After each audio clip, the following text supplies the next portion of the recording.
Thank you. Thank you. Thank you. Thank you. As we just saw, that sounds good. But I only got 5 minutes, so I got to get going here. As we just saw, climate change is unlike any other threat we humans face. It's overarching and affects the entire Earth and all living things.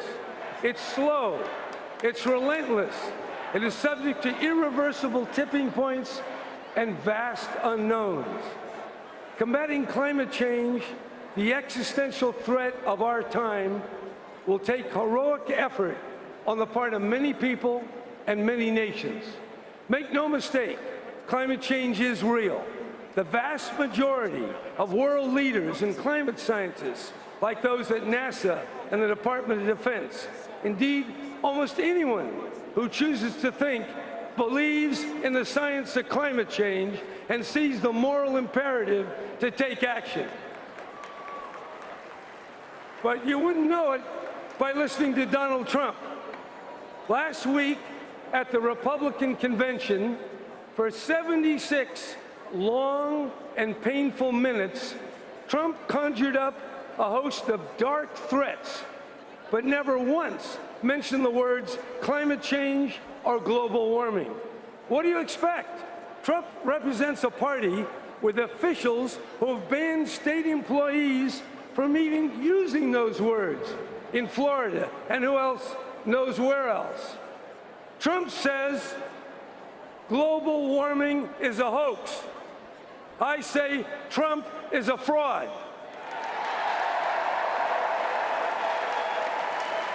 Trump says there's no drought in California. I say Trump lies. So it's not surprising that Trump chose as his running mate a man who denies there's such a thing as evolution. Rarely in American history have two parties diverged so profoundly. Even the know-nothing, anti-immigrant party of the 1850s did not stray this far into sheer ignorance and dark fantasy, have had the Republicans and their leader, Donald Trump. Our candidate, Hillary Clinton, couldn't be more different. While Trump talks and talks and talks, Hillary does stuff. She fights for us on the big issues. As Secretary of State, she paved the way for the historic Paris Climate Agreement, an agreement which 200 nations, including China and India, enthusiastically embraced. And Mr. Trump, he says, the world be damned, I'm tearing it up. Hillary's the one who launched the Climate and Clean Air Coalition, a group of nations taking action to reduce black carbon and other super climate pollutants, which cause severe heart and lung damage.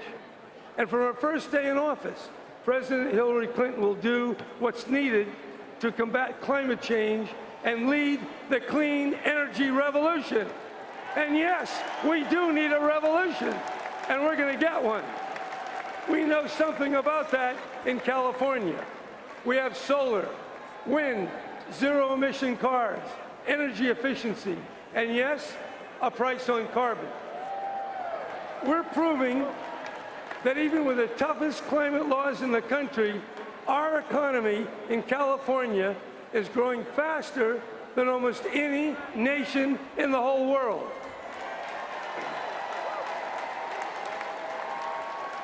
Mr. Trump and those who live in climate denial say otherwise. They tell us we have to choose between saving the economy and saving the planet. Donald Trump and the climate deniers are dead wrong, dangerously wrong. What America needs today are not deniers, but leaders. Not division, but common purpose. Not bombast, but bold action. That's why we need Hillary. And that's why the American people will choose her as the next President of the United States. Thank you. Thank you.